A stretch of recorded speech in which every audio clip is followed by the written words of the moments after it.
Committee. I'm honored here today to join Secretary Hegseth and Ms. Bryn McDonald to appear before you today to testify on the President's fiscal year 2026 budget. Today's hearing reflects our shared commitment to maximize efficiency, accountability, and lethality to our taxpayers' investments, ensuring that every expenditure increases the survivability of our joint force, providing our warfighters with the advanced capabilities and capacity and cutting-edge technologies required to dominate our adversaries. I have deep gratitude for everyone in this room and your commitment and cooperation to help us deliver the capability and capacity for our 2.8 million members of our joint force, the civilians that serve alongside us, and of course their families, all required to work together to deliver, as the Secretary said, peace through strength. It is my responsibility as chairman to understand the global set of conditions, advise the Secretary, and integrate our joint forces to confront and manage risks worldwide. This demands a comprehensive understanding of all domains: space, cyber, air, sea, undersea, all military services, each region, and at times our allies, partners, of course, as we consider carefully what they bring to the table, and to inform the decisions that you'll make to give us the finite taxpayer dollars required to ensure the greatest strategic impact with that investment. The President's budget enables the joint force to defend our great nation against adversaries seeking to do us harm. We are relentless in our pursuit of innovation and technology that allows us to deter our adversaries at every opportunity, while ensuring we're positioned to win on the battlefields of the future when called upon. This budget empowers the joint force to get after Secretary Hegseth's three pillars, as he mentioned: restoring warrior ethos, rebuilding our military, and reestablishing deterrence, and ensures, from my perspective, the joint force is properly armed, globally integrated, and ready. The President's budget invests in our warfighters. To win on the battlefields of future, as I said, our forces must be properly armed with the right capabilities: lethal, modern, reliable, survivable, and at scale. Victory requires people and platforms that will overmatch the enemy day after day. Systems that will be required to operate under the harshest of conditions, and technologies that will give our warfighters the decisive edge that they deserve. This budget gives us the necessary tools to reinvigorate our national and defense industrial base. Our nation is full of incredible talent, and we need to get every bit of it moving in the same direction. This budget also helps the joint force get globally integrated. I think we're relationship entrepreneurs within the joint force, which requires us to work together with the military, our allies and partners, industry, and of course the interagency to be connected before crisis begins. Finally, the President's budget reflects our mandate to stay ready, always on the account, anticipating the next fight, not fighting the last fight, and delivering for our force and their families. Our force and our families are the last and most important part of this budget. This budget makes meaningful investments in our service members and their families, improving quality of life, housing, medical care, and the moving process. Along with our most precious asset, our people must be properly armed, integrated, and ready. I also want to highlight the service member over my right shoulder quickly, the senior enlisted advisor to the chairman, who will retire after 37 years, Sergeant Major Troy Black. He didn't know I was going to say this today. So in conclusion, it's an honor every day to serve alongside some of the most extraordinary warriors, civilian teammates, and families that our nation has ever known. I assure this committee that the joint force remains committed and capable and ready to defend our nation. With your continued support and prudent investment, we'll maintain that competitive edge at scale. I want to also remember today our deployed and their families who are out there on the front edge of our nation, making sure that we're safe here in this committee room today. And I would be remiss, as I always try to remember, to remember our fallen and their families who've made the ultimate sacrifice. I thank the Congress for your support and collaboration. I thank this committee for your efforts and leadership, and I look forward to your questions. Thank you. I want to make sure that each member has a chance to ask questions, so everybody will have 5 minutes for the remarks and answers. Remember, when the little light comes on and it's yellow, you got 1 minute left. So I'll begin by recognizing myself for 5 minutes. Mr. Secretary, the department recently issued a memo reducing the civilian personnel at the Office of Director of Operational Test and Evaluation by about 74% and reduced the budget by 80%. Now, everyone on this subcommittee can attest that I've been beating the drum for reductions in DoD personnel, civilian personnel, since I became a member of the committee, and that's a long time. In fact, I have a bill that would require the department to reduce civilian staff by 15% based on merit. However, I think we need to be intentional and clear-eyed about the functions that we reduce. As you know, DOT&E was established by Congress in '83 to centralize and strengthen operational testing, ensure that weapon systems are rigorously evaluated for combat effectiveness, suitability, and to address deficiencies in oversight and standardization within the Department of Defense. And there's a lot of examples of DT&E catching flaws that would have catastrophic consequences for our military, including loss of life. One example is the M2, M3 Bradley, which was designed to transport troops, provides fire support. The Army approved a system touting the armor, firepower, and mobility. However, when the independent testing was done, it was found out the aluminum armor was not a good idea and was susceptible to failure. And early versions caught fire and burned. And so obviously the Bradley's been a valuable part of our military ever since. But we share the same goals to create a more efficient, leaner DoD, but with things like Golden Dome coming along, we want to make sure that the technologies we pick are going to work and that we fund them accordingly. So I understand the reduction is seeking to remove duplicative functions. We're not interested in delays, and I know that that's really high on your list. However, a layer of independent testing is, I think, important. In light of that, with the reduction, how will you ensure that the military services tasked with testing and evaluating their own programs will not revert to past behavior which showed they would approve systems in order to meet operational needs or budget timelines? So with that, Mr. Secretary, see if we can have an answer to that. Well, Mr. Chairman, I appreciate the question. How we evaluated DOT&E was a reflection of the overall approach we take in the department, which is how efficiently do we operate? Where are the bottlenecks? We talk about the things you talk about every single day. How do we get how do we get systems, platforms, future capabilities in the hands of warfighters as quickly as possible? And so a review led by myself, the Deputy Secretary of Defense, our friends at DOJ who've worked with us have helped us look and identify places where we might find efficiencies. Now, I work, and my hands are directly in the middle of that, to ensure that as we seek those efficiencies and reduce those redundancies, we're not doing so in a way that undermines our capabilities or safety for warfighters in the future. DOT&E, after we got rid of a lot of the really low-hanging fruit of tens of billions of contracts and things that we've reduced, that were duplicative, that were completely wasteful, that were creating PowerPoint presentations that no one was looking at, you start to look at things like DOT&E, testing and evaluation, which in a headline sounds quite significant, and it can be in many ways. But when you ask the services, you ask the joint staff, you talk to the comptroller and CAPE, and you go across the other undersecretaries, there's a universal recognition that DOT&E's mission has bloated and expanded well beyond the scope of what it was supposed to be. And as a result, was expanding by months, and sometimes even more than that, the amount of time it was taking for systems to actually make it in the hands of warfighters. So you still have services in other places doing that testing and evaluation. This remains in place at a right size. So we see it as a right sizing of DOT&E. So it still provides that oversight and ensures across the joint force we're recognizing the challenges, but it doesn't add unnecessary time. So we recognize why it was created. We want it to do its job, but not more than its job. And that's what we believe it's doing by reforming it.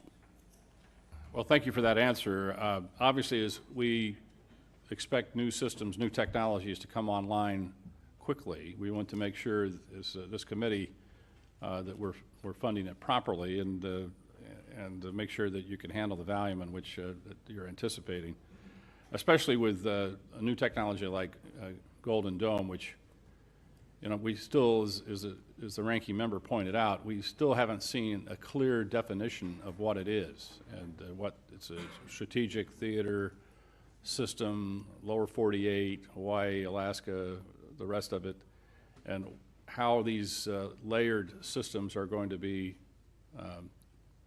put out there to defend the country and to make sure that we're not spending a lot of money unnecessarily. So testing and evaluation is going to be an important part of that. With that, I recognize Ms. McCullum. Thank you, Mr. Chair. Mr. Secretary, I plan to ask you some budget questions about the following: the cost of the Qatar plane, where the money from the Army's parade is coming from, or the National Guard deployments to the border, where that funding is coming from. I honor and celebrate the United States Army, but I'd like to know how much this parade is going to cost. I have sent the department letters on several occasions on this, and I'm still waiting for a response. But then something else happened this weekend, and it needs to be addressed. And that is the President's premature and escalatory decision to deploy not only the National Guard troops to Los Angeles, but active duty Marines as well. Mr. Secretary, we're both from Minnesota. I was in the Twin Cities during the riots that followed the murder of George Floyd. Tens of thousands of protesters took to the streets for days. Governor Walz made the decision to call up the Minnesota National Guard. At no point did we need the citizens of Minnesota request that the Marines be deployed. Our state and local law enforcement, along with our National Guard, who have worked on crowd control, they were more than enough. They were more than capable of handling this situation. History has proven that law enforcement and the National Guard are more than capable of handling situations more volatile than what happened this weekend. We all see the continuous loops on TV, but this looks nothing like the George Floyd protests or the Rodney King riots in Los Angeles in 1992. Mr. Secretary, this is a deeply unfair position to put our Marines in. Their service should be honored. It should not be exploited. The President has issued an executive order and talked about deploying troops across the country. Los Angeles County has 17,000 law enforcement personnel, and the state of California has 24,000 National Guard troops. So that's why the Los Angeles Chief of Police to say, and I quote, "The possible arrival of federal military forces in Los Angeles is absent a clear coordination, presents a significant logistical operational challenge for those of us who are charged with safeguarding the city," the end of his quote. As I mentioned before, in Minnesota, we train for those things together. So there's no need for the Marines to be deployed. So here are my budget questions, though. What is the current cost for what is taking place in California, and how is it going to affect this budget, or the budget we're currently serving under? How much are these deployments going to cost for both the Marines and the National Guard? And what training or duties are not taking place because of these deployments? Where in your limited budget, sir, are you going to find, in the remainder of this fiscal year, are you going to pull the money to cover these deployments? What holes are being created? Well, Congresswoman, thank you for the question. You are right. We are both originally from Minnesota, which is why I recall 2020 quite well, when Governor Walz abandoned a police precinct and allowed it to be burned to the ground, and also allowed 5 days of chaos to occur inside the streets of Minneapolis. The police precinct, ma'am, was abandoned and burned to the ground. And because of that, the National Guard was eventually far too late mobilized. And President Trump recognizes a situation like that, improperly handled by a governor, like it was by Governor Walz, if it gets out of control, is a bad situation for the citizens of any location. So in Los Angeles, we believe that ICE, which is a federal law enforcement agency, has the right to safely conduct operations in any state and any jurisdiction in the country, especially after 21 million illegals have crossed our border under the previous administration. ICE ought to be able to do its job, whether it's Minneapolis or Chairman, Los I have Angeles. limited time. I asked a budget And they are question. being- Could the secretary please address the budget? Thank you. You asked about the situation in Los Angeles, and we believe asked about ICE the budget. agents should be I allowed to be asked about the safe in budget, doing sir. their operations, and we have deployed National Guard and the Marines to protect them in the execution of their duties, because we ought to be able to enforce immigration law in this country, unlike what Governor Walz did in 2020. There are 17,000 LAPD, you mentioned that. There would be 18,000 if not for the defund movement that folks like Gavin Newsom and Karen Bass have Chairman, implemented. If The police if- chief if, said Mr. she was Chairman, if overwhelmed, the secretary's not so we going to helped. ask the budgetary questions, I will yield back my time if the secretary refuses to answer the budgetary questions I put before him. They're important. What training missions aren't happening? Where are you pulling the money from? And how are you planning this in the moving forward? These are budget questions that affect this committee and the decisions we're going to be making in a couple of hours. If you're not going to answer them, please let the chairman know, and I will take back my time and I will yield it back to the Mr. chairman. Secretary, I want to just let us know what accounts you're pulling the money to fund. Thankfully, unlike the previous administration, we've got a 13% increase in our defense budget, and we will have the capability to cover down on contingencies, Mr. which is something the Chairman, National Guard and the Marine back plan my for. time. So we have the funding to cover down on contingencies, especially ones as important as maintaining law and order in a major American city. As far as training, all of the units on the ground have been fully trained in their capabilities of what they're executing on the Chairman, ground. ask for budgetary, if he needs to get back to the committee with the numbers, I'd appreciate it, both current and present. Happy to Thank submit you. them for the record. Gentlemen will receive an answer to the question for the record. Gentleman from Oklahoma, Mr. Cole. Thank you very much, Mr. Chairman. Mr. Secretary, again, welcome. As I mentioned in my opening comments, I'm very concerned about retiring legacy systems. They need to be retired, no problem there, but doing it too fast and not having replacements coming online. I've got a particular concern where E3s, as my colleagues know, AWACS, there's 31 of them in the fleet, or there were. 15 have been retired since 23. They fly out of Tinker Air Force Base for the most part, which is in my district, hence my parochial, but I think legitimate interest here. Very interested in seeing, and this committee's done some important work in positioning us to acquire and field E7s. It's not a new technology. Our friends in Australia use it. Our friends in the United Kingdom use it. It's much superior to what we have. And so, again, this is one of the areas where we're concerned where we don't have the budget information from OMB we'd like. So I'm curious about what your thoughts are on the platform and replacing them. Do you have any idea about the speed and costs that you're planning to move in that particular area going forward? Well, I appreciate the question, Mr. Chairman. And priorities and decisions are what we're in the business of on the budget side, on the capability side.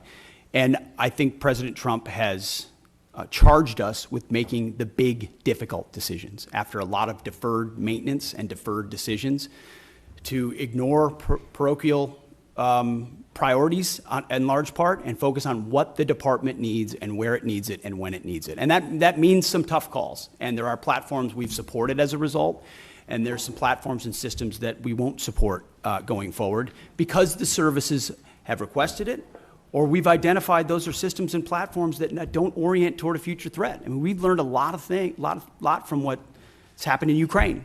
We've learned a lot from what China is attempting to do and the systems they're building. So if we have systems and platforms that are not survivable in the modern battlefield, or they don't give us an advantage in a future fight, we have to make the tough decisions right now. That's my job, that's the chairman's job, and it's our job to fund those new systems and make tough calls. So the E7 is an example of that. We're going to fund existing platforms that are there more robustly and make sure they're modernized. But we believe most of the ISR, or a great deal of the ISR in the future, will be space-based, and not in a scientific space-based we hope we'll get there, but in a we're funding capabilities that will surpass some of those airborne capabilities. So we're willing to continue to review things like the E7, but from our view, investments in existing systems that carry forward that capability alongside even bigger investments in space-based ISR gives us the kind of advantages we need on a future battlefield. I think I think that's a fair point. I point out, I've been on this committee a long time. I watched the U.S. Army waste $29 billion on the Future Combat System because it was going to be so great. And it didn't, and we wasted a ton of money. We got a platform here that works. Space is great. It's unknown. It's undeveloped. And I would just urge you to look at this pretty carefully as you make the decision. We certainly will as a committee. I don't know how much time I've got left because the clock's not running. You're the chairman, so. Well, that's why I will try and be respectful to the committee and certainly respectful to our witnesses. I have one other quick question, if I may, and I think probably a lot of members have had these concerns. Look, I'm largely very much in favor of the hiring freezes and some of the things you've done personnel-wise. So this is not a criticism, but I do hear that we have certain exempt positions, like aircraft mechanics, like firefighters. We're having a problem with that. Again, Fort Sill, I got the home of the field artillery and air defense artillery as well. It's a pretty military district. Nobody's being critical, but we're having a hard time getting, these are exempt categories, those filled. Can you sort of tell me where we're at on that? Because these are mission critical people. It's a great question, sir. It's something we're paying very close attention to. In fact, we meet on it multiple times a week. It includes shipbuilding capabilities, child care centers. There are a lot of positions that affect our industrial base, our capabilities, or our families that we are working diligently to ensure we're getting those exceptions as quickly as possible, those waivers. But we're also trying to do right by right-sizing the civilian force, which has gotten too bloated too fast and has mostly been right-sized through voluntary separations through DRP. So I acknowledge that, and we can get you a full list of the exemptions as well to make sure you understand where we're making trade-offs. I'd appreciate that very much, Mr. Secretary. Thank you. Thank you, Mr. Chairman. Yield back. Thanks for your courtesy. Thanks. Gentlemen, Mr. Lauro. Thank you very much, Mr. Chairman. I'd like to focus, Mr. Secretary, my question on submarines and our national security, our military shipbuilding, and as I said specifically, submarines, critical investment for national security and for the economy of my home state of Connecticut. This is a yes or no question, Mr. Secretary. Do you agree that continued investment in the Department of Defense in submarine production is in fact critical to the United States national security and military readiness? Very critical. Okay, so yes, thank you, and we agree. They'll continue to be a critical asset to deter adversaries, sustain the advantage we have in undersea domain, and the Defense Department should continue to support these programs. What is the status of the Department's investments in submarine programs? 14% increase in FY26 on the Columbia, and a substantial increase in the Virginia as well. So we're ensuring a submarine industrial base that has been left behind, that has been neglected, is fully invested we to have make sure funded we're the speeding submarine up on base funding here. the submarines. More than half, and you can go back to last December, but I want to move on. Do you know where our submarine production currently stands, and whether current production is sufficient to bridge the gap between current fleet size and projected need? There is a gap, but we believe we are closing it, ma'am. Yes.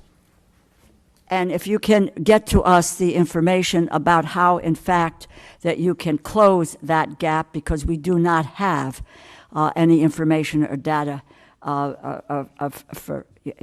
that can substantiate what you're saying.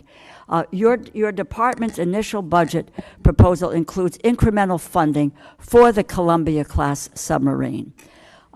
Is that going to raise alarm bells across the defense industrial base by signaling a lack of commitment to the program? No, we could not, ma'am, we could not be more committed to Columbia. The centrality in the triad, ensuring it delivers on time, it's central to the deterrent and the base of the United States. So do you know how very much of committed a to that. financial hole this will create for the defense industrial base? Will there be a financial hole for the defense industrial base in 2026? Certainly not based on our projections. There is not a hole. We're investing in Columbia robustly. Okay, without numbers, it's my understanding the department is planning to move $3.1 billion for the Columbia class from 2026 and spread it over 2027 and 2028. This creates a serious problem for industry in the short term and hampers shipbuilders' ability to reach an adequate production rate. Have you been in contact with Electric Boat or with Huntington Ingalls about your plans? Almost every day, our Deputy Secretary of Defense, alongside our Secretary of the Navy, are actively engaged with all of our shipbuilders and shipyards to make sure their needs not only are being met, but their shortfalls are being addressed so that we can close that gap in real time, which has existed. So for that quite you some time. can really lay out for us the information which we would like to get, this committee needs to take a look at, because I know you believe that submarines are important, as I do, but getting the specific information about where we stand, what the production rate is, what gaps there may be. We're willing to listen to all of that because, in fact, in contrast to what your earlier statement was, we have, in fact, supported neglected. Do you have a plan for making the investments necessary to ramp up submarine production to the necessary elections? I would just tell you, as part of the December continuing resolution, Congress included $5.7 billion for the department to put on contract for 2 additional Block 4 and 1 Block 5 Virginia-class submarines. The Navy advised members that these funds were required to be placed on contract by February of 2025, yet the department did not put funding for the 2 additional Block 4 boats on contract until April 30th. So do we have a plan, do you have a plan for making the necessary investments to ramp up submarine production to the necessary levels? And what is that plan? Ma'am, first of all, I want to thank this committee for the flexibility alongside FY25 and the continued resolution. Well, I would hope you would thank this committee for the a lot of funding flexibility that it provided had on the made. submarine industrial We have made a base, and we serious appreciate that. investment. So your first statement is inaccurate. We have focused squarely on submarines, and we now want to know where that is going and what your plan is for the continued advancements to meet production levels and make sure that that is an area that's covered for our national security. Ma'am, I fully acknowledge the investment this committee has made in shipbuilding, and the challenge is our department under the previous administration squandered a lot of that by Please, not I don't. investing I properly. want your plan. I've had difficulties with the prior administration, and I don't mind calling them out. What is your plan for the future? Can we get that in writing and on paper so that we know where you're going? Because we don't have anything today. We have zip, nada, and knowing where you're going. You could talk percentages. You can talk about whatever you want, but unless this committee sees dollars and cents and where you're going and what your plan is, then we may reconsider what you need to do to go forward. Give us the details. Congresswoman, we have the details and we will provide them Then for let's you. have them before and my hope is that we could get to it before we go to a markup within a few hours here today. I yield back my time, Mr. Chair. Gentlelady yields back her time. The Dean of the House, Chairman Rogers. Thank you, Mr. Chairman. Welcome, gentlemen and lady. Let me ask you about the stunning success of the Ukrainian drones of last week. Are we seeing the ushering in of a new era of warfare? The use of drones from afar. After all, these drones were smuggled into Russia, hidden for a great span of time, and then activated from 2,500 miles away. Are we prepared, both defensively and offensively? Ms. Secretary? I'll answer that and then maybe hand it to the chairman. I would say, sir, it was a daring and very effective operation that we were not aware of in advance and reflects significant advancements in drone warfare, which we are tracking in real time inside Ukraine and taking that feedback to help us better understand how we can better produce more lethal, attritable drones, but also advance our counter-UAS systems so that we're not vulnerable to a threat and an attack like that. The chairman and I got together right after seeing that and saying, what more can we do to ensure we're prepared and our country's defensible against something like that? But I'll hand to the chairman. Mr. Secretary, Congressman, thank you for the question. I think it goes to your more strategic question about is the way and nature that we're fighting our wars changing, sir? The answer is likely yes. Mass numbers of rounds moving back and forth with precision and autonomy are all things that are advancing in the technology trend exponentially. One of the things that I've talked with some of the leaders of this community and committee about are buying capabilities along the technology curve or ahead of it. And so I do think it was a bold move, and it represents a new and different way of fighting wars as we've seen over the past few years in that particular fight, sir. What do we need to do to protect ourselves from a similar type raid by an adversary? Well, sir, intelligence is critical. Human intelligence, signals intelligence, every aspect of how we get ahead, get to the left of a problem like that. And certainly our department in conjunction, interagency, are focused on that. But then it's rapidly fielding the commercially available technologies in some cases, but others proprietary, whether they're EW, whether they're microwave, whether they're kinetic, to defeat drones either individually or in swarms in multiple locations against, protecting our people, protecting our installations, protecting our critical infrastructure, protecting our bombers. And some of that speaks to Golden Dome and what we'll do there, but you also have the particulars of the immediate. Our forward deployed troops, are they properly covered by counter-UAS systems? Do we have the best systems forward deployed? And that's something we're looking at every single day. We live in a dynamic operating environment, and the chairman knows this, the deputy, our policy shop, we are focused on ensuring that this is front and center, considering how central this threat will be going forward. Well, these are low-cost, high-tech weapons, if you will, and has been dominated by China. 90% of drones are produced by China, I'm told. What does that tell us about what we need to do here at home? Well, sir, it's not just, first of all, making sure we're less reliant on Chinese technology in any part of the supply chain, which is something we can speak to because that's been an aggressive part of our effort at DOD. But also recognizing it's not just China. Of course, Iran invests substantially in drone capabilities. And then learning a lot from partners on our side, like the Ukrainians who have developed systems and fielding that quickly. So commercially available, attritable, that we can produce at home is important to us. Congratulations to all three of you, and we wish you well. I yield back. Thank you, sir. Thank the gentleman for the question. Real quickly, is it the press story is accurate that 40% of the long-range bombers from Russia were destroyed in that attack? Is that an accurate number?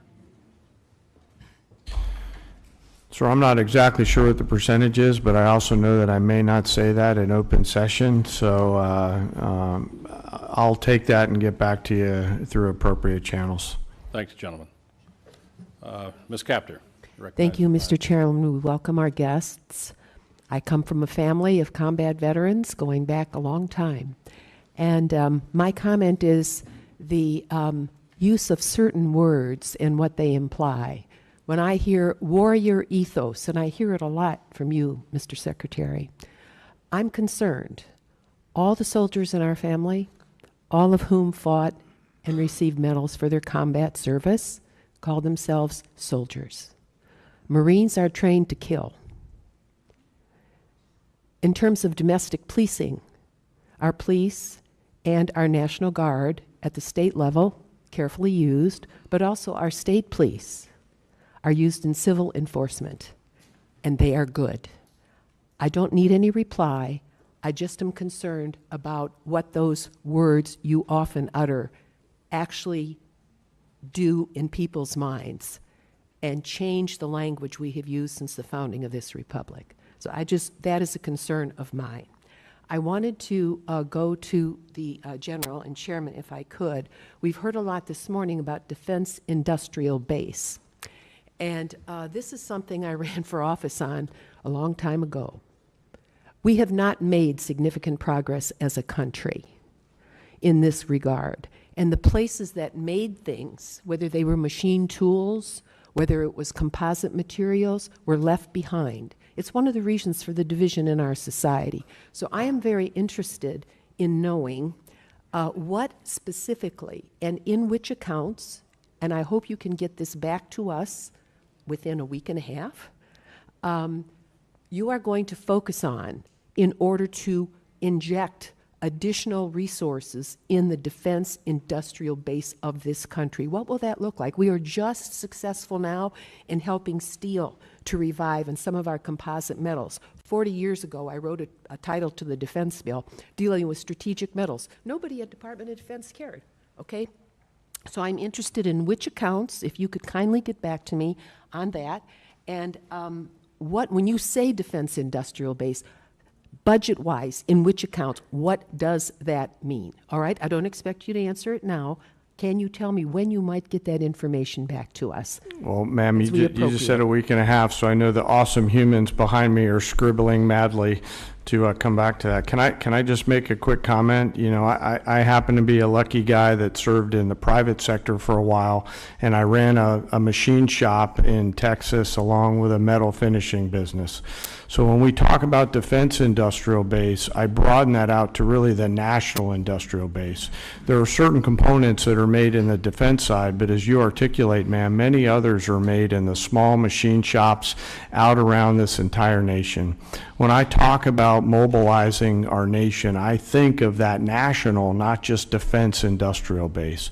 What do we have to do to create greater capacity all the way down the chain to include jobs at the local level for those people that build quality parts and deliver on time with shorter lead time and lower cost? And so I have great empathy for what you're talking about, and we'll get back to you just as soon as we can. Yes, and General and Secretary, going back to the drone attack in Ukraine, a country that was invaded by the Russian dictatorship, starting in 2014. They've been at war for a decade, more than a decade. What they've done with drones is astounding.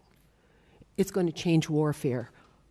One of my questions is, what are you doing to establish relations with Ukraine and not turn your back on them as an administration and help them win, help liberty win? This has implications way beyond the boundaries of Ukraine. Russia's got 11 time zones. I mean, this is the most important test of liberty for our NATO alliance in my lifetime, and we better help win. And that involves moving forward faster on drone technology. I'm very worried about our air bases where we have secure assets. Mr. Secretary, can we defend them today if they were to have a similar attack? We're certainly very focused on that, ma'am. And we're learning every day from Ukraine. I think we would need to clarify what win means. This president is committed to peace. He's committed to stopping the killing. And he was not in office when it started in 2014. There were no additional incursions in his first term. And then under the previous administration, Vladimir Putin sought to take Ukraine. We're committed. This administration's committed to peace, to stopping the killing, and we think that serves Did you just American leave interests. Ukraine, Mr. Secretary? Did you just leave Ukraine? General, lady's time's expired, but if you can get I did back not leave to Ukraine. us on that. No, that Have would you be great. visited Ukraine? No, ma'am. My first trip No. there, sir, was General lady's 1973. I yield time back. has expired. Mr. Carter, you're recognized for 5 minutes.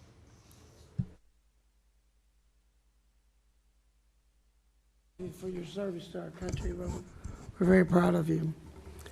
I'm fully supportive of the Army's outgoing modernization efforts and the recent Army Transformation Initiative that combined the Army's Future Command with TRADOC to become the Transformational and Training Command. How are you both going to create a partnership between the Assistant Secretary of the Army for Acquisition, Logistics, and Technology, and this new command to ensure the acquisition authorities are modernized and synchronized to achieve the maximum lethality and deterrence. I'll take that. Maybe I'll hand it to you, Mr. Chairman, as well. We are very encouraged and supportive of the Army's transformation initiative. General George has been critical to that, as has the Secretary of the Army, Dan Driscoll. And together, it's been a heck of a partnership and a willingness to get at the core issues facing today's Army and ensuring it is reformed and modernized to meet the threats of the future. One of those aspects is merging those commands. And I can tell you, whether it's the warrior ethos or lethality, that is central to why we make decisions, ensuring that we're not making decisions on behalf of bureaucrats or process, but to ensure we're getting the most lethal aspects of what we do front and forward as quickly as possible. And that involves things like Futures Command and TRADOC. And when you merge those things, you have to make sure you're getting rid of things that are redundant and pushing forward things that matter the most. But I'll defer to the chairman. Well, I've shared that commitment completely, and I share this transformation. What do you see as the fundamental capabilities of this command must develop to ensure that we have the lethality and deterrence necessary to succeed in Indo-PACOM? That's where the future is. Sir, I'll first echo the Secretary's respect and appreciation for Secretary Driscoll and General George. They are a team, and that's always great to see from a warfighter's perspective when you have such a nested combat pair, if you will, that are driving at the same set of objectives. I think there's clarity, Congressman, in the minds of both the Secretary and the Chief on the need for things like long-range fires in the Pacific. And in order to pay for those, they're making those difficult decisions down the Army transformation initiative in order to pay for them. Well, when we started talking about the Futures Command, one of the things that I was hoping we would do is we would not get a project stacked up on somebody's desk and stacked that high, and when he got down to checking on that, oh, that goes to you, and it goes on top of another, on the bottom of another stack that high. And so we get delayed and delayed and delayed and delayed in certain areas of bureaucracy. I think that is dangerous for our country as we look forward in Indo-PACOM. Yes, and that's sir. why I asked the question. Another issue that's very important, the department has historically relied on outdated production techniques of interjectic manufacturing, which may have remained unchanged since the Second World War. How is the department ensuring that investment in next generation energetics manufacturing, such as AI, machine learning capabilities, and enabling and assurance of quality assurance, robotic-driven load, assembly, and pack, and automated formation processes, a prioritized and transitioned out research and development that is capable of producing these pathways. In other words, a modern way to load and turn out ammunition in the simplest terms. We're robustly funding things like DIU, like SCO, like the Office of Strategic Capital, to ensure that commercially available options, other companies are able to compete that traditionally are not involved in procurement at the Defense Department, so that the valley of death is eliminated, and you're able to bring in actual competition and dynamic solutions. Otherwise, ammunition's a great example. It's very antiquated in many cases. We're still making rounds the way we made them after World War II.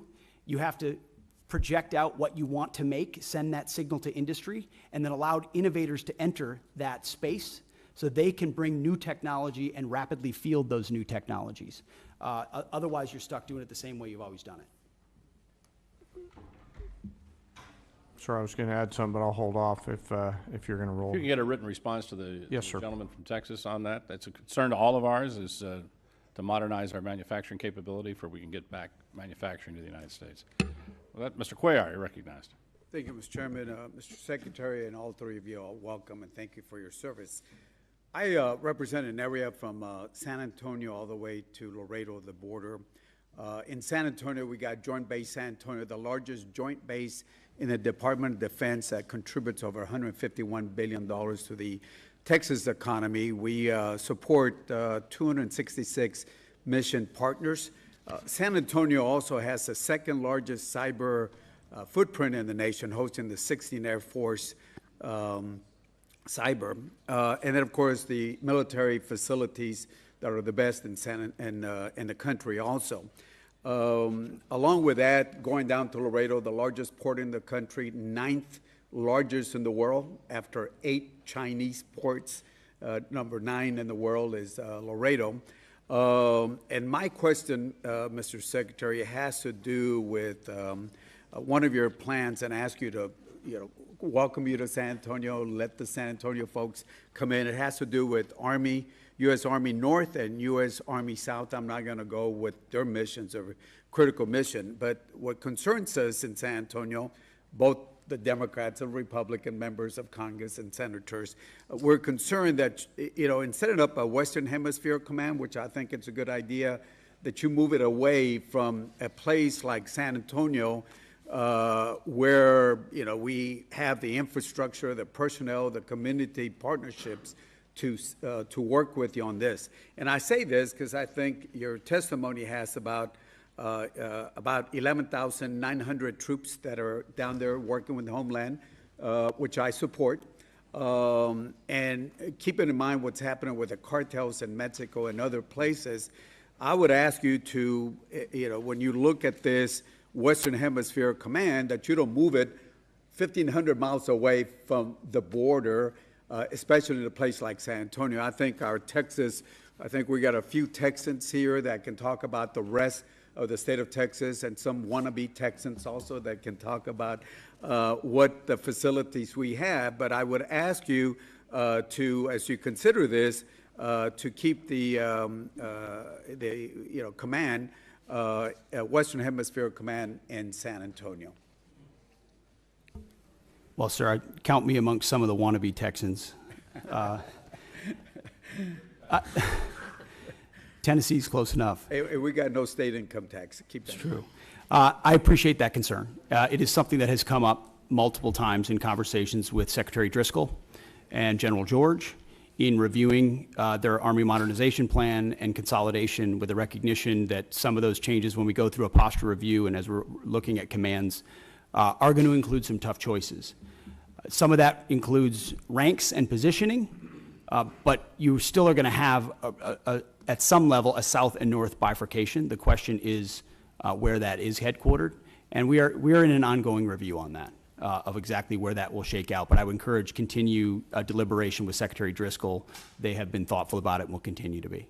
And I understand that there's decisions that have to be made, efficiencies and all that, but just ask you, as you look at that, if we're doing so much investment on the border, yeah, and we already got the infrastructure down there in San Antonio and all the support from the other military bases across the state of Texas and the partnership, I would ask you and the Secretary to, to please, before you make a decision, go drink the water, go, feel what we have in San Antonio and the surrounding areas in Texas, to consider that instead of just making a decision by the paper on that. And certainly ask you to consider also the second largest footprint that we have at cyber there in San Antonio, and working with the top cyber university, UTSA there. And of course, the military facilities that we have, which are in the best. And certainly during the Afghanistan and Iraq war, that area was looked. So I just ask that before any decisions were made, consider making a trip to San Antonio and have your folks understand. I know some of y'all have been in Texas before, and would ask you to look at that. So with that, Mr. Secretary, and all of y'all, thank you for your service. Well, noted, sir, and thank you for your contributions to securing the border, which has been a huge priority for President Trump. We're going to get 100% operational control, and it's because of support from folks like you. Thank you. Thank you for your service. Thank you. Thank you, gentlemen. Chairman Womack. Thank you, Mr. Chairman, and my thanks to the to our witnesses here today. Secretary Hegseth, General Caine, thank you from the bottom of my heart and on behalf of this committee for your service to our nation. Obviously, we face a number of challenges and pacing threats across the globe in all domains, and we have to ensure that the joint force is ready to fight and win our nation's wars. So let me begin with General Caine. What risks do the recent force structure changes or proposals in the Army and Marine Corps present to the joint force, given your global force integration responsibility? Can you speak to that for a minute? Yes, sir. And I'll be mindful of the environment that we're in and speak broadly, and thank you for the question. You know, we are having to make some difficult choices to pivot some of the combat capability that we have now to the combat capability that we need in the future. Both services, alongside the Department of the Navy and the Department of the Army, are making those changes in order to provide us with the combat capability and capacity that we need at scale to create the dilemmas that we have to deliver for the joint force and our adversaries. So at this point, you know, we're doing the right pivots, Congressman, to make sure that we have the right depth that we need. Secretary Hegseth, both of you understand the unique value proposition that the National Guard provides the joint force, having served. And gosh, for a long time, it was just me and Hal Rogers up here as the Guard guys. So it's good to have some company. As we're looking to be efficient with federal dollars, I always kind of believe that the Guard and the reserve component structure in general brought what I called value to the force. That I realize it's probably not at the same level of proficiency that the active duty counterparts might have, but they bring value to the force. And when we need to surge responsibly and quickly, then the Guard and Reserve are certainly at the ready to do that. My question is pretty simple. Can you both commit to ensuring that the National Guard component is resourced and equipped properly to meet not only today's operational demands, but those in the future? And I ask this question having had experience back in the day when the National Guard was more or less a reserve force, and it was only after 9/11 that we began to use the National Guard in a truly operational form. And I thought it did a lot of great things for the Guard. I thought it brought value to the force, and I worry sometimes that we may, you know, pivot back to the time when the National Guard is relegated to more of a reserve structure rather than able to surge with our forces in a moment's need and be able to deliver combat capability and combat service support capability when needed. Can you speak to that, Secretary? Sir, I think it's an excellent point. It does, the National Guard and Reserves bring great value, not to mention the civilian skills, the additive civilian skills that they bring. Completely recognize the shift that happened after 9/11. I was a part of that, as were many people in the Guard of our generation. I think we're entering an even another phase, especially under President Trump with his focus on the homeland, where the National Guard and Reserves become a critical component of how we secure that homeland and apply those civilian sets across the spectrum. So when you're looking at, say, the Army, for example, what we need in the active Army vis-a-vis the National Guard will not be a reflection of what we need or don't need. It will be a right sizing of where that particular application would be best used. And the National Guard is a huge component of how we see the future, sir. General Caine. Sir, you know, the policy makers tell us what size our force should be. What I will commit to you, and by the way, thank you both for your service in the Guard. As a fellow Guardsman, you're legendary in those hallways. What I will commit to you is that I'll make sure that the voice of the Guard is heard at the policy level, pursuant to my job as a chairman. I yield, Mr. Chairman. I thank the gentleman. Mr. Case. Thank you, Chair. Mr. Secretary, at the Shangri-La Dialogue, in your speech of May 31st, you stated, and I quote, "Here in the Indo-Pacific, our futures are bound together. The prosperity and security of the Indo-Pacific are linked to those of your people." You went on to talk about the benefits from the, quote, "peace and stability that comes with a lasting and strong American presence here in the Indo-Pacific," end quote. Do you believe that the only way to achieve our contributions to peace and security and stability in the Indo-Pacific is through military strength alone?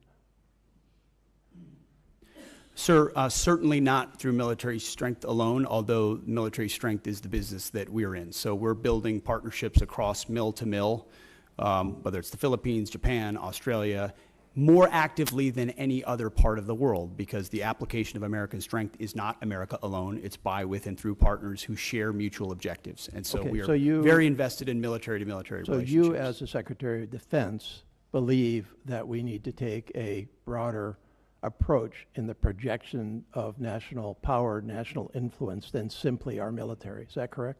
Well, sir, that's not my job. My job is the military application. So yes, but others will determine the broader spectrum of that, but it's always useful to have other applications of power as well. But how others actually do that does impact your job in running our military, right? I mean, your military operations, your military presence, your mill-to-mill relationships that I agree are important are all going to be impacted by our non-military projection of power, influence, and assistance throughout the Indo-Pacific. Is that correct? I would just say that from my 2 recent visits to that region, meeting with many of those ministers of defense multiple times, their focus is what capabilities can we share together, interoperability and capabilities that establish deterrence, because the most important message America can still send, and they can still send, is hard power capabilities. What can we project? Where can we project it? As the chairman said, what dilemmas can we create? That's the business that we're in. And so we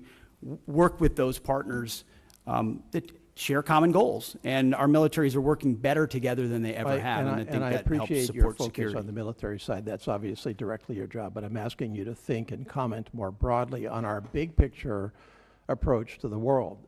This administration, for example, has proposed to reduce the State Department by $8.3 billion, the Economic Support Fund, the Development Assistance and Democracy Fund, and the Assistance for Eurasia. This administration has illegally sought to destroy the U.S. Agency for International Development, and in its budget request, reduce it significantly down to close to zero. This administration has proposed to reduce the international narcotics control and law enforcement effort by $1.2 billion. This administration has proposed to eliminate the Millennium Challenge Corporation, or not eliminate it, but reduce it by $1 billion, a significant reduction. One of our principal agencies that assists us with meeting the needs of the Indo-Pacific in the infrastructure area, and what I think you would agree are key strategic countries such as Indonesia, such as Kiribati, such as the Philippines, such as the Solomon Islands. This administration has proposed to reduce international organization contributions by 83%. This administration is not following through on commitments that we made to the freely associated states, all of which are strategically critical to this country, to expand veteran services in those 3 countries, Palau, the Federated States of Micronesia, and the Marshall Islands. This administration appears to be slow walking the resurgence and expansion of the Peace Corps throughout the Indo-Pacific. Do you think that that will affect your job in the military space with your relationships with those countries? No, sir. I would add to that list the elimination of most USAID programs, which I don't hear anything about because a lot of them were wasteful and duplicitous, and I'm glad we got rid of them. Well, I've had those and conversations as far as with those you mentioned countries. international organizations, the 83% reduction. Again, I hear nothing about that because Have most you of those talked to those international countries? organizations are not serving U.S. interests. Mr. And so we shouldn't Secretary, be have you funding them talked to if they're those not countries serving about U.S. the interests. impact? So I don't hear from our allies problems about that. Well, I because don't think you're talking to the those right were not people. part of their calculus Yeah, of American if you power. talk to any one of those countries, they'll tell you that they're deeply concerned with the reduction of non-defense dollars, and it will in fact influence our presence and our contribution to your stated goal of peace and stability I and think they security respect in that the we're Indo-Pacific. reducing waste on programs that aren't actually affecting Gentleman, change time's on the ground. expired. Mr. Diaz-Balart.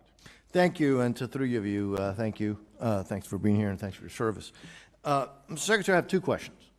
First one is, and you mentioned recruitment at the beginning. During the last 4 years, we got used to just hearing how the recruitment was not doing well and it was just the new reality.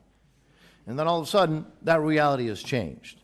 If you can comment on why that reality is, I think a lot of us know, but if you could talk to us a little bit about this new reality, which you don't hear much about in the press, about how that has changed dramatically. Question number one. Question number two is, a number of years ago, Southcom was moved from Panama to South Florida. There's a lot of reasons for that move. It was to get it because it was in close proximity with others like GIATA South, Special Operations Command South and Homestead, Joint Task Force Guantanamo, the Joint Task Force Bravo in Honduras, the U.S. Coast Guard 7th District, which is the busiest district in the entire country, but also because in South Florida you have this multicultural, multilingual community, and as you know, Southcom deals with multiple countries, 40 different languages, and so it was not just a cost savings potentially, but it was also made a lot of sense.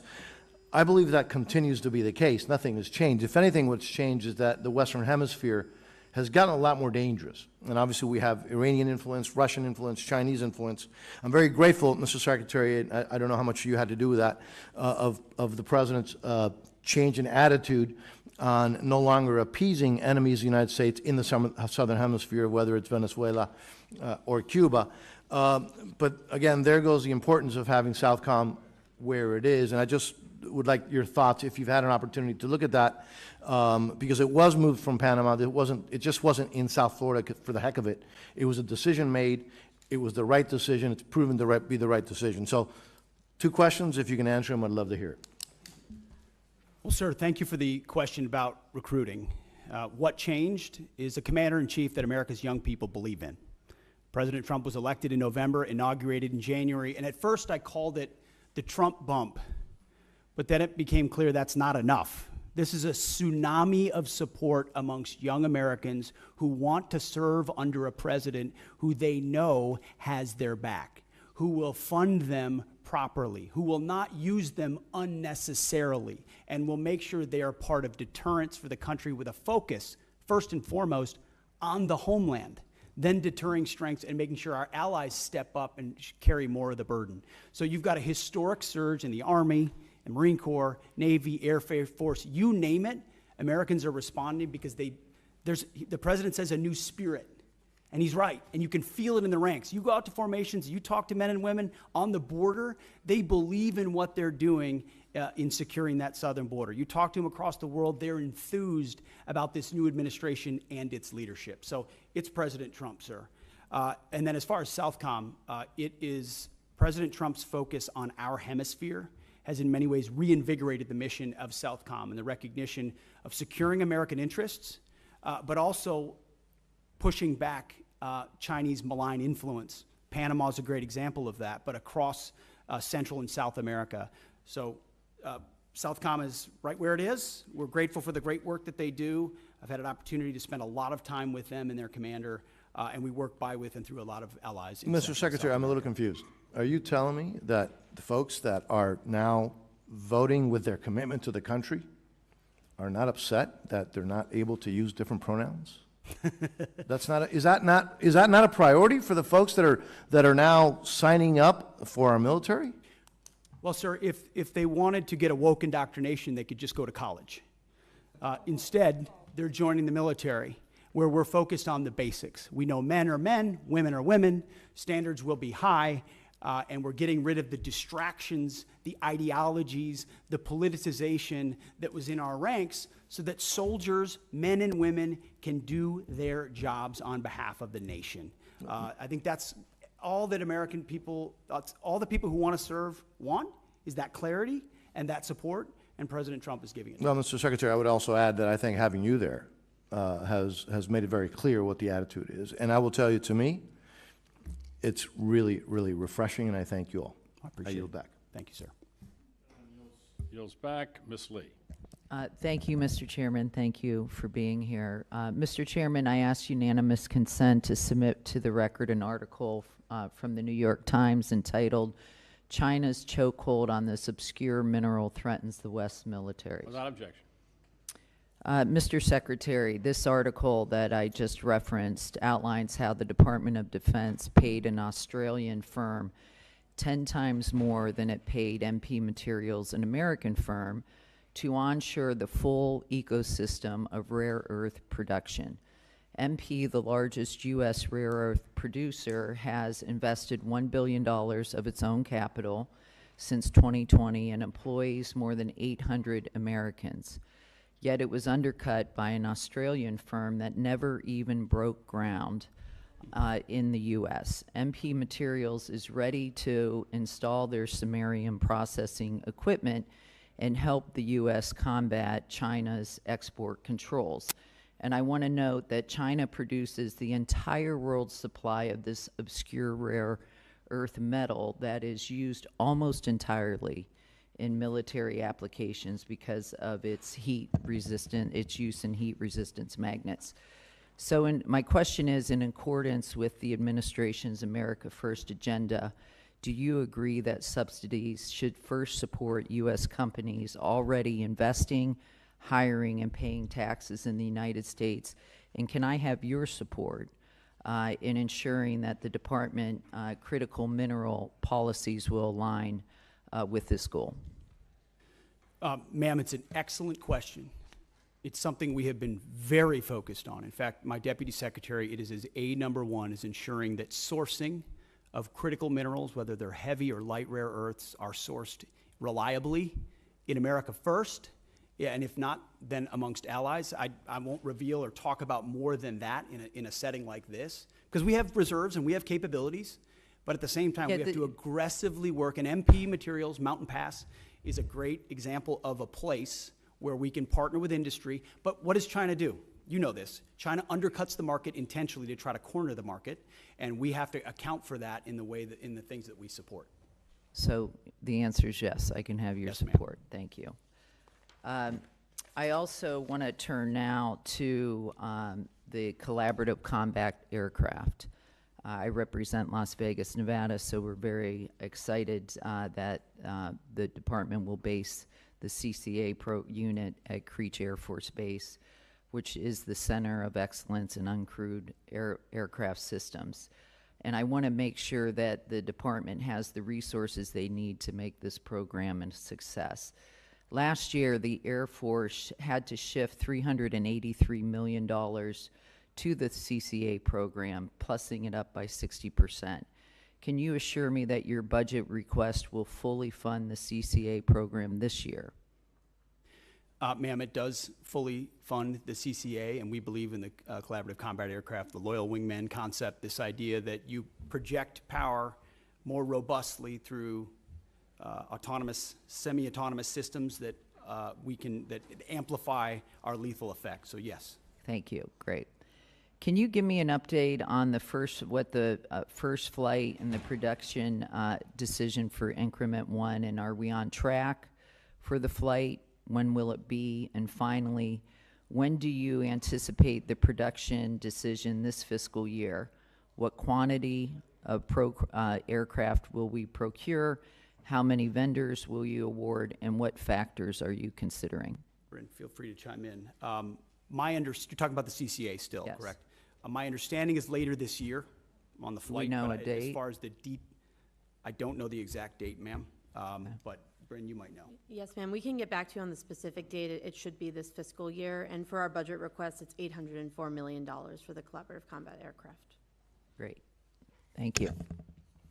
How much time do I have left? I'll just, also, can you then outline what is planned for Increment 2? What type of capabilities can we expect, and what timeline in critical milestones? We'll get back to you on that one, ma'am. Okay, thank you. With that, I yield. Thank you, gentlelady. And I'd just like to point out that Mountain Pass is in San Bernardino County, California. So One of the only critical mineral mines only left in the United States. Hopefully that'll change soon. Mr. Joyce. Nope. Mr. Elzey. Thank you, Mr. Chairman. Sergeant Major Troy Black, thank you for all your years of service. You've been serving this country since Ronald Reagan was president in 1988. You leave behind a distinguished career in uniform, wearing that uniform, service to your country. You have served as the senior enlisted advisor to the Commandant of the Marine Corps and now to the Chairman of the Joint Chiefs. And I think, but what will be most missed, if you didn't know this about him, in 2010, he received the Bronze Star with a Combat V for running across several hundred yards of mine-in-placed fields to pick up a fallen Marine. You're a Marine's Marine. You will be missed. You are the pride of Louisville, Kentucky. And I'd like to say, on behalf of this committee and our nation, we're grateful, and fair winds and following seas.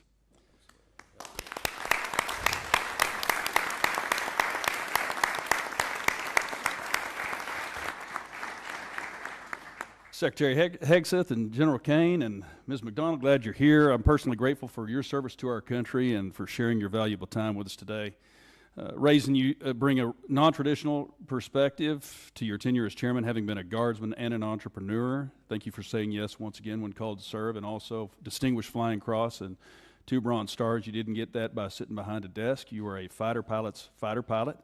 You helped the plan to bring down Scuds in 2003. So thank you for your service. And Mr. Secretary, I want to salute you for your leadership and action-oriented approach at the Pentagon. You've created a sense of urgency that General Caine refers to in his testimony, and back to the issue of what we're not talking about today, and it's recruitment. Because in this family business, all volunteer force of ours, parents and their children who want to serve our country are now no longer afraid to sign up for fear of them being misused or not having their merit being rewarded appropriately. So thank you. You've also highlighted our service academies in that effort. Mr. Womack and I both serve on the boards of visitors at West Point and the Naval Academy, so thank you. I also appreciate your guidance on using commercial solutions in acquisition and on reducing the inflation that we have seen in the numbers of flag and general officers. And I think we can make the Pentagon a triangle pretty quick. There are more Navy admirals in the various systems commands than there are in the fleet. That's too many flags in D.C. and not enough at the waterfront or on the flight line. But speaking of acquisition, I want to turn to the plans of a 6th-generation fighter. General Caine, in his prepared statement, states that the F-47 will continue to ensure U.S. air dominance for decades. I'm a fervent supporter of not only F-47, but whatever the FAXX is going to turn out to be. And I want to make that clear to everyone listening. Our Navy, our Joint Force, and our future combatant commanders need the Navy's 6th-generation fighter, the FAXX. Relying only on the Air Force's 6th-generation fighter does not solve our air superiority challenge, because whether they're coming from Guam or Diego Garcia, the DIMPs are already set and the missiles are already guided. It's a non-moving target. An aircraft carrier moves its DIMPy every 30 seconds. So we can't do either of those with only the Air Force's plan by. So we either want to win or we don't, and I know we want to win. We have to do it with the FAXX. And a 3-year delay is a de facto cancellation and a win for China, and they are watching. And don't take my word for it. They're conducting unrestricted warfare against us right now. And if you read the 36 guidelines from the 6th century, and they talk about how do you defeat an enemy, or Sun Tzu, you defeat them at home with fentanyl, by taking out our military members before they can even join, 70,000 a year. They are being successful in how they're doing unrestricted warfare, and that's exactly what they're conducting. They're also showing us their 6th-generation aircraft right now, and there's at least 3 that we know they're working on. We can't give the field to them and say 5th generation is okay for the Navy, but it's not for the Air Force. We must have both. So several well-informed, well-respected leaders shared with us the importance of having both the Air Force and the Navy 6th-generation fighters, Admiral Paparo, General Alvin, and Admiral Kilby, acting CNO. I'm not going to put you all on the spot, but I just want to make it clear. If you'd like to address it, you may. I'm just putting it that it's that important to me. So what troubles me about the Pentagon needing to be a triangle now is that one of my favorite movies is Office Space. Remember Milton? Milton down there with the swing line. We're not really sure what he did, but he sure made a lot of trouble for everybody. I think we have a lot of Miltons in the systems commands and down there in the Pentagon, maybe at Cape, who are telling you that we can't do something when we absolutely can. they need to go. So let's get rid of the Milton. Let's invest in this generational investment. I'd like to thank Chairman Calvert, Chairman Calvert, for his investment in the FAXX and the bill, and present to this subcommittee later today. So thank y'all. Appreciate it. Okay, go Navy. Mr. Morelli, you're recognized. Thank you, General, Chairman. I'm grateful for your service and grateful, Mr. Chairman, for the hearing today. I don't want to pile on, Mr. Secretary, and I'm brand new to this subcommittee, but I will say that in the same way we wouldn't go into battle without knowing the number of troops, our weaponry, the number of armaments, equipment, supplies, it's really almost impossible for this committee to do its job without details from the President, from the Department on a budget request. So I wonder whether or not we could get a commitment from all of you to come back before the committee when the full, the President's budget request has been delivered, so you can answer questions in detail about it. Certainly, we'll make sure you get those details, Congressman. Well, getting the details is important, but also being able to answer questions about those details and what they mean, I think would be helpful. So obviously, you know, this is the chairman's decision, but I would ask you to consider coming back before the committee when the President's budget request is submitted to us, so we could get your sense of the various items in it. I want to go back to a topic I think Ms. Capter raised, which is Ukraine, and I really appreciate your comment that when you referred to partners on our side like Ukraine, so I'm glad we still consider them partners on our side. Last week, the Ukraine Defense Contact Group met in Brussels. I know we did not attend, you did not attend, and I don't believe you appeared even remotely, but that was a meeting which allies coordinated billions in aid to help Ukraine. We're talking about funding right now without a budget, without a plan to sustain U.S. support in what I consider the most serious conflict in Europe in a generation. So can you at least give us a sense, Mr. Secretary, of the presidential drawdown aid authorized through January 20th? Do you know how much has actually been delivered? Just the presidential authority that was given through January 20th when the new administration took over.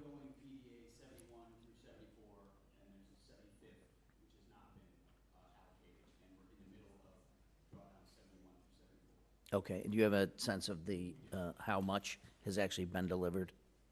I don't know the exact amount that has been delivered, but we're actively monitoring it as well as the lifespan of certain munitions, what munitions remain critical for us, critical for them, critical for allies like Israel.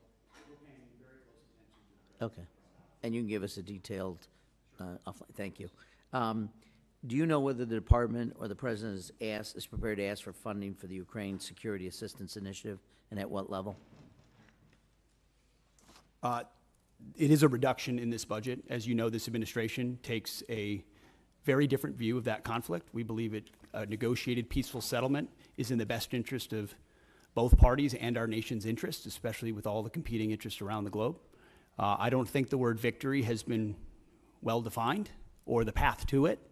And as a result, a path to peace that stops the killing and the carnage is something that President Trump is very invested in.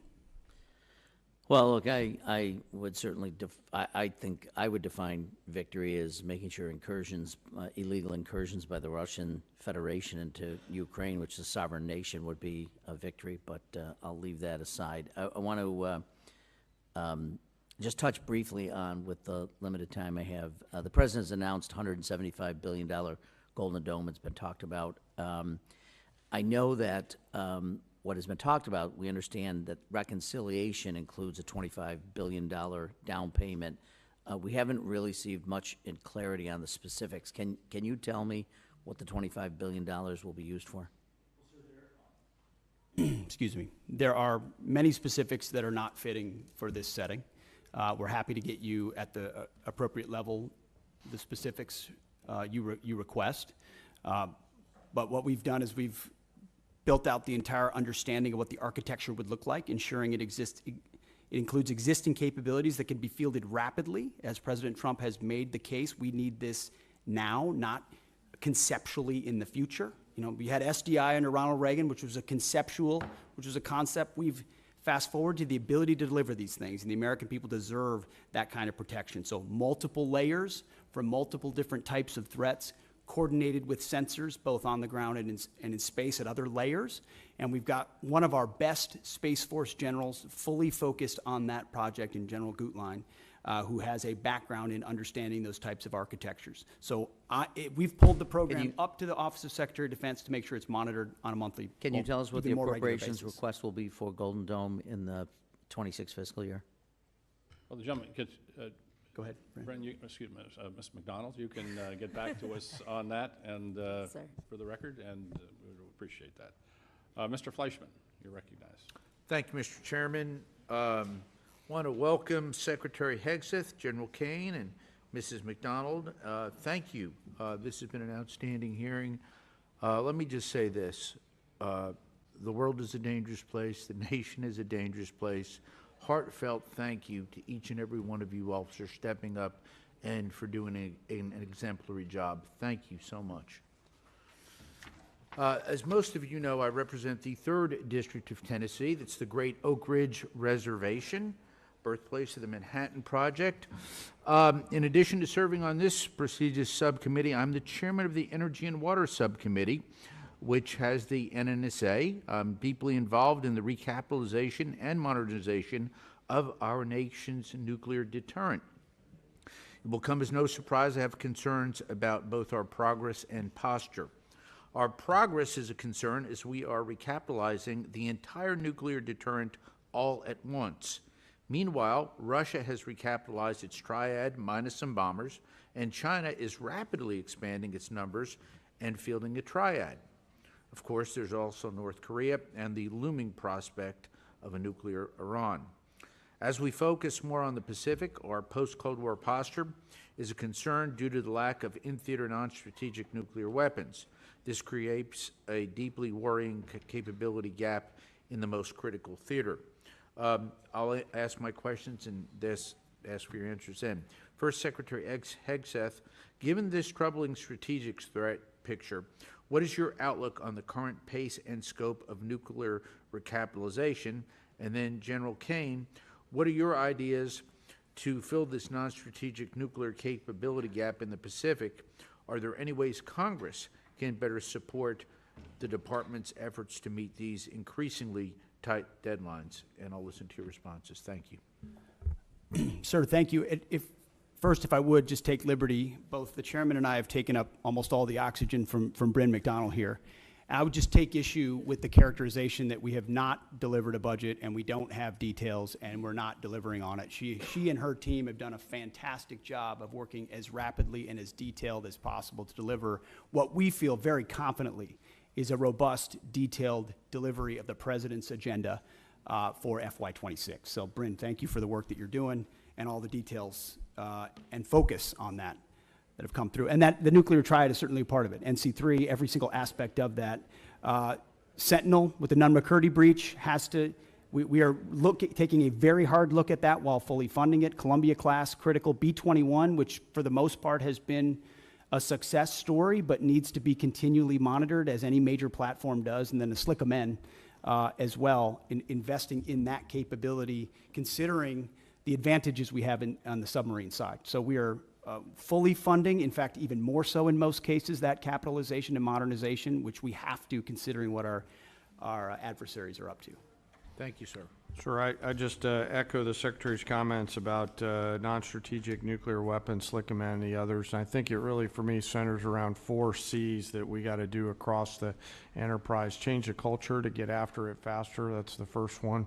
We got to create competition across the continuum in the defense and national industrial base. We need to buy better contracts and get greater capacity. So no ads other than that, Congressman. Thank you. So if I may, you all feel reasonably comfortable with the way that we're modernizing our triad? Well, sir, I'm not comfortable with the way the Sentinel upgrade had been happening. Understood. With the recognition that it is behind and can't be. And so we're getting at dynamic ways to address that. Different alternatives. Our Deputy Secretary and his team very focused along with Bryn. What do we fund? Why do we fund it? How do we look at new ways to do it? Because the way we've approached it so far has gotten us nowhere fast. Thank you. By the way, I welcome you all to visit Oak Ridge at any time. Thank you, and I'll yield back. Thank the gentleman. Mr. Aguilar. Thank you, Chairman General Calvert. That's right. Thanks to the witnesses for being here. That's okay, Private. Go ahead. The clock's still moving, Mr. Secretary, I want to express my severe concern with the deployment of the National Guard in Los Angeles without consultation of the state of California. There have been photographs that have shown these troops sleeping on the floor and have not been provided fuel, food, or water by DoD. How long will this deployment last, and why were we unprepared to provide them basic necessities such as food and water? The commanders and troops on the field are very well prepared, sir. They responded incredibly rapidly to a deteriorating situation with equipment and capabilities. We have made sure from the top down, as a Secretary of Defense who's been in a unit holding riot shields outside the White House during the chaos of the summer of 2020. I know what it's like to be immediately deployed into a situation like that. There are moments where you make do as best you can temporarily, but we are ensuring they're housed, fed, water capabilities in real time from my office, because I care that much about the California Guard and the Marines and the men and women who are supporting our ICE agents on the ground. You should check It's with your true office. every day, and that's a disingenuous attack that last? misrepresents how much we care about our troops and what they're doing to defend ICE agents. I'm not going to take the fact that we don't care about the troops. Nobody cares more about the troops at the top than this Secretary and the Chairman and our How long will department. the deployment last? We stated very publicly that it's 60 days. Because we want to ensure that those rioters, looters, and thugs on the other side assaulting our police officers know that we're not going anywhere. We're here to maintain the peace on behalf of law enforcement Secretary, officers in Los Angeles, appreciate which you Gavin answering the Newsom question. won't do. What is the estimated cost of the deployment for the Guard and the Marines to LA, and where's this funding coming from? Will it be coming from quality of life programs that affect our service members or our families? If you want to wait till I finish Before the I hand it to question, Brian, such as updates, housing and barracks. before I hand it to Bryn, the insinuation that we're pulling money from housing and barracks in order to fund this is disingenuous and incorrect. I'm just asking. Bryn can give you the numbers, absolutely. So the current estimated cost is $134 million, which is largely just TDY cost, travel, housing, food, et cetera. Where's it coming from? That's the cost, but where's it coming from? Out of their O&M accounts. With the most recent deployment of the Marines, Mr. Secretary, what's the justification for using the military for civilian law enforcement purposes in LA? Why are you sending war fighters to cities to interact with civilians? Every American citizen deserves to live in a community that's safe, and ICE agents need to be able to do their job. They're being attacked for doing their job, which is deporting illegal criminals. That should happen in any city, Minneapolis or Los Angeles. And if they're attacked, that's lawless, and President Trump believes in law and order. So he has every authority, and he has done mobilizing National Guard or active duty troops under U.S. code to protect federal agents in their job, which is exactly what we're doing, and we're proud to do it. We're proud to do it. 10 U.S.C. of the U.S. Code 12406 as a legal basis that the President used cites 3 examples and circumstances for the Guard: invasion by a foreign nation, rebellion or dangerous rebellion against the authority of the government of the United States, or the President is unable with regular forces to execute the laws of the United States. Which authority is triggered here to justify the use? I don't know. You just read it yourself, and people can listen themselves, but it sounds like all 3 to me. If you've got millions of illegals and you don't know where they're coming from, they're waving flags from foreign countries and assaulting police officers and law enforcement officers, that's the problem. The laws of the United States? No, the governor of California is unable to execute the laws of the United States. The President, you said all The 3 governor apply. of the California has failed to protect his people, along with the mayor of Los Angeles, and so President Trump has said he will protect our agents, and our Guard and Marines are proud to do it. The law also says, Mr. Secretary, that the orders for these purposes shall be issued through governors of the states. You and I both know that President Trump has all the authorities necessary, and thankfully he's willing to do it on behalf of the citizens of Los Angeles, on behalf of our ICE agents, and behalf of our country.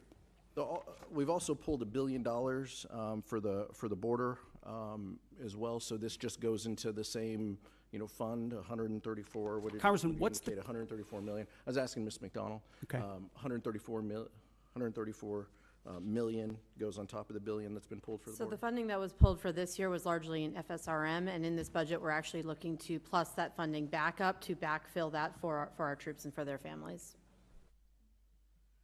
Thank you. Thank you, Mr. Chairman. Thank the gentleman. Mr. Valadeo. Thank you, Chairman. Thank you, Secretary. Thank you, General. Thank you, Ms. McDonald, for being here. I know a lot of things have been asked already, and since I'm the bottom of the totem pole on seniority here, all my questions get asked first, so I'll hit one that's a little closer to home for me. Secretary Hegseth, thank you for addressing the challenges military families have faced under the Global Households Good Contract. I've heard directly from my constituents about these issues, so I appreciate your I've heard directly from my constituents, so I appreciate your directive to review the contract and raise rates during peak PCS season. Can you commit to continuing to work with us to monitor the impact and make further improvements as needed? Sir, I appreciate the question. We heard as well the worsening PCS, change of station process, that military members are facing, that the new attempt to reform it had failed, and we got that word quickly. And when we did that, we didn't try to excuse it away or cover it up. We immediately confronted the process. We fired the person in charge, and we said, we're going to, in this peak season, plus up the amount we reimburse so that families are reimbursed properly. And we use both systems, the legacy system and the new system, to ensure their needs are actually met. At the end of that process, we will then do a thorough reform of how it actually happens. It hasn't worked for far too long. Everybody knows it. It's about time we take a look at the process. I mean, think about the things we can deliver in real time to people in far-flung places across the country and across the world. And you can't reliably move an E4 from California to New York and ensure that the goods get there within a week. That's a failure of the United States military, and we're going to fix it. I appreciate that. Next question, Secretary Hegseth. With rising tensions involving Russia and China, what steps is the department taking to ensure our defense industrial base can meet surge of demands across multiple theaters? Are we seeing adequate investments in munition stockpiles, logistics, and supply chain resilience, in particular when it comes to critical inputs like rare earths and other essential minerals? I would just echo exactly what you said. It's because of the urgency of the moment, the reality of the threats we face, the threats that are joining forces in sort of an anti-American, anti-Western bloc, are developing capabilities that they're fielding and trying in other theaters to refine them. The munitions that we have, where we use them, how we procure them, and what we use them for, the supply chain that goes into the materials on those munitions. Unfortunately, we inherited a department that didn't pay enough attention to that seemed to think sourcing from adversaries was going to be okay in a time of contingency or crisis. We are changing that. Or content to make the same munitions we've had in the past because, well, they were made in somebody's district or they were made in somebody's state, and that's the way we always do it. We're not doing that anymore. We're making the tough calls based on the threats we face, matching it to the capabilities, and I'm happy to sit in front of every and any committee and explain why we're doing it, because it's about time. It's about time we challenge that, and that doesn't mean we don't want input. We do want input. We know why people are invested in certain programs and certain systems, but it's our job to make the tough calls, and President Trump has asked us to do that. I'm willing to make the tough calls, whether it's on personnel, systems, platforms, modernization, and partner with folks like General Caine and the Joint Staff who've been with us in every step of the way. I appreciate that. So we got a little more time. So Secretary Hegseth, as the department looks to stay ahead of near-peer threats, will the defense budget continue to invest in hypersonic weapons and defense systems, including unmanned, high Mach, and next-gen aviation technologies? The answer is yes. In a way, unfortunately, the previous administration did not. So if you're looking at long-range fires, autonomous systems, hypersonics are part of warfare of the long-range drones, a part of the warfare of the future. That means we're investing in them to be better than our adversaries. Not accept the fact that we have matching capabilities, but what more can we do to enhance those so we're ahead of the curve? Because when President Trump says we have the best platforms, the best systems, the best fighters, the best ships, the best vehicles, he means it, and we mean business on it, and we're going to deliver it. I All right, thank you. And I've got 30 seconds. So General Caine, if Congress had $1 extra to invest today most effectively to strengthen our deterrence posture against China, Russia, and threats in the Middle East, where should it go? 20 seconds. Wow, I'm gonna take 19 of those, Congressman. Probably in munitions. I don't know how much we'd buy for $1, but I'd want to make sure that the joint force is properly armed at scale at the tactical edge, and the youngsters that volunteer to serve have what they need. I appreciate that. Thank you, Chairman. I yield back. Thank the gentleman. Mr. Joyce. There we go. Thank you, Chairman. Secretary, everybody, I appreciate, we had to go out to other, you wouldn't believe this, but there are other hearings taking place. So I went over to bug Secretary Turner and now came back, so it's your turn. Secretary Hegseth, your April 30th memo on Army transportation and acquisition reform directs the Army to expand prepositioned stocks of equipment to the Indo-Pacific. I expect we would need to enhance our industrial base capacity to support this effort. Can you discuss the importance of increasing prepositioned stocks in the Indo-Pacific and how this affects the Army's resources for FY26?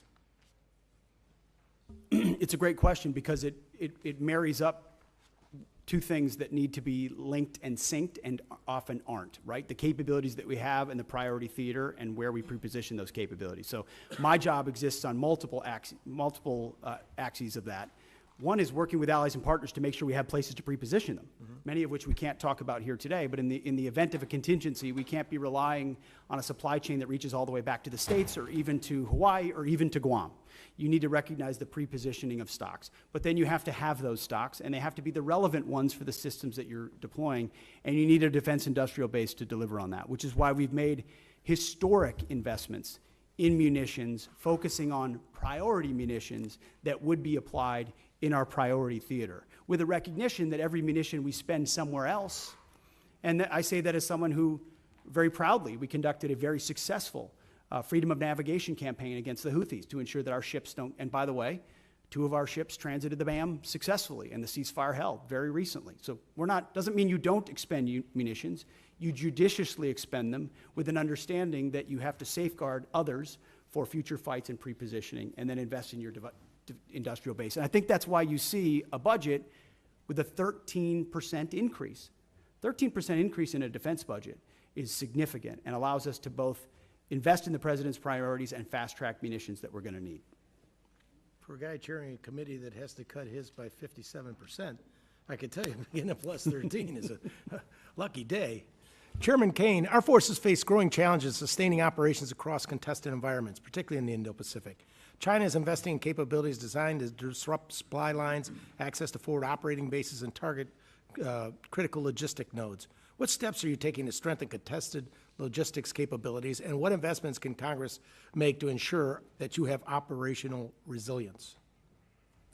Well, Congressman, thanks for the question. You know, history tells us that the professionals talk about logistics, and that's what was the big differentiator between us and our adversaries in World War II, is really the logistics power. You know, our teammates within the Joint Force are looking carefully at this right now, and as we look at the adversaries' threat arrays that they have and our ability to defeat them and move the combat capacity that we need to through those difficult places is a key part of that.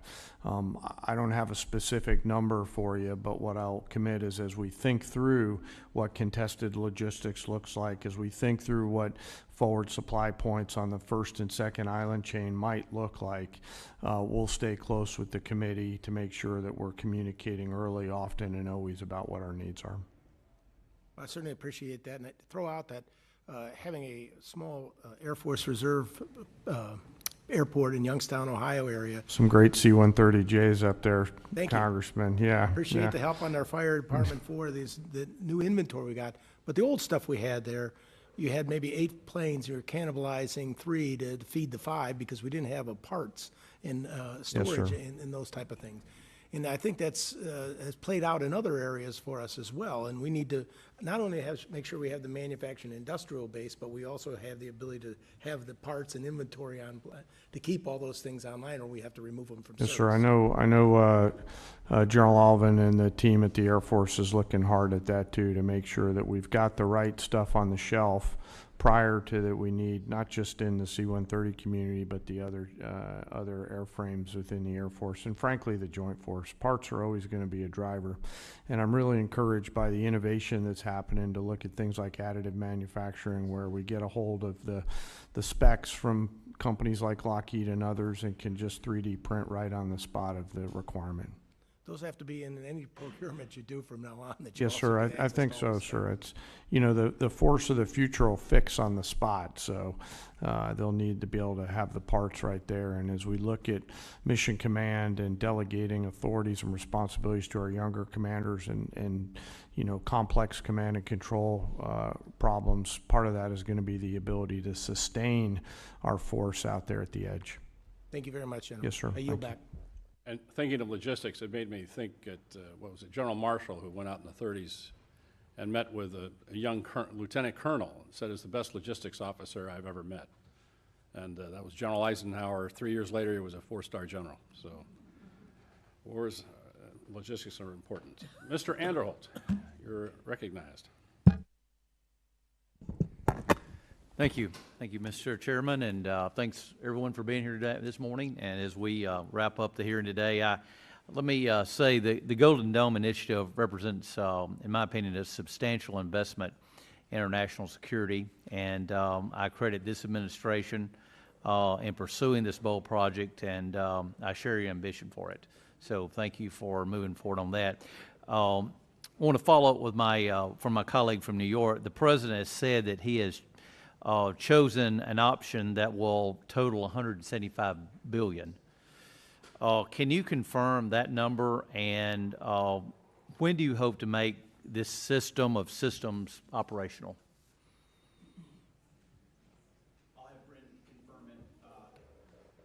I'll have Bryn confirm it, but our belief is that 175 is the totality, that this is the initial investment, but that a lot of the investment will eventually be in systems, some of which are already in production. We'll need to ramp up the production of them because the President has charged us with having this mission capable by the end of his term.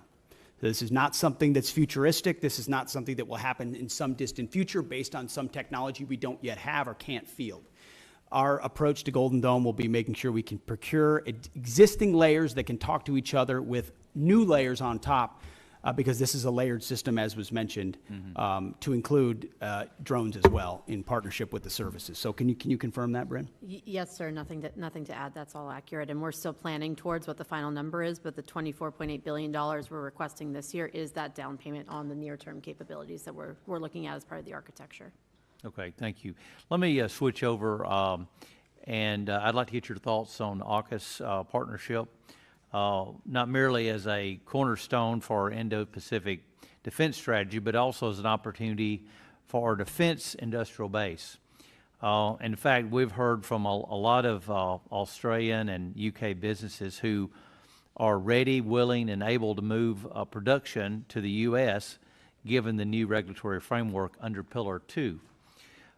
Britain and Australia set the standard for defense cooperation, bringing real capability and firepower to the fight. Can you preview how this administration intends to fund Pillar 2 efforts to develop and field joint capabilities between all three partners?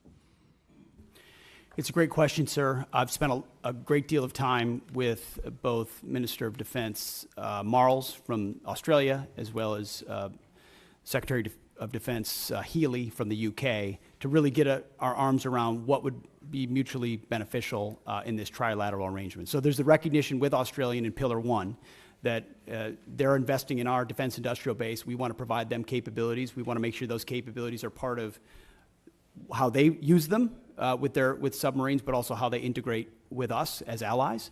In Pillar 2, we don't want to rely just on the architecture of the previous administration. We're looking at sort of the opportunity for a signature program or programs we can work on together that benefit all three, that create processes or procurement opportunities of systems we need for future fights. And we've had, in fact, as recently as last week, I spoke with Secretary Healy about that, and we're looking for those 1 or 2 signature programs. We've got a menu of options. We're at the point where we'll get to right-sizing it and determining it. And you feel at this point that things are on track and you're... That's what we're monitoring, especially in Pillar 1, sir, to make sure that expectations are properly set so that we're not missing deadlines or expectations are shifted in the wrong direction. So we're having honest conversations with our allies like we should, with a recognition that by investing in each other in that defense industrial base, we can have a multiplying effect. Thank you. I yield back. Thank you, gentlemen. Ms. McCollum, any closing statement? Yes, thank you, Mr. Chair. So to Mr. Aguilar's question, and Ms. McDonald, you were helping to fill in the blanks.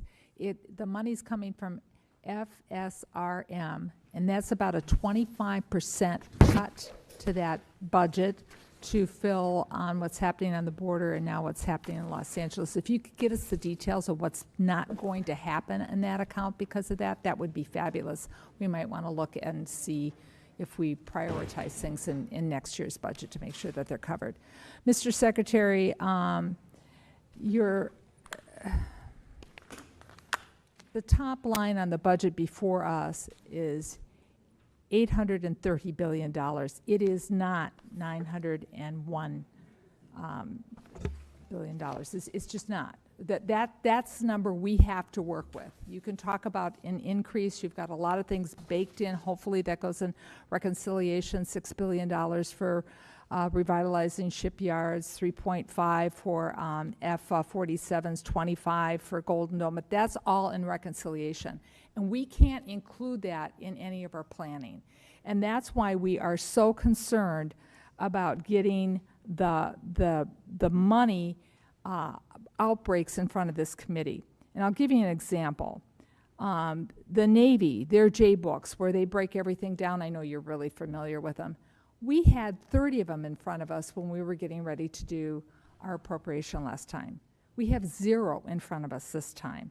So, Mr. Secretary, I believe, honestly believe you want to provide the information, but time is of the essence because this committee wants to do its best work together, both Democrats and Republicans, to make sure the women who serve in our armed forces have the equipment that they need to do the missions that they're assigned to and come home safely because we honor their service and their commitment. Get us the information. Thank you, Mr. Secretary.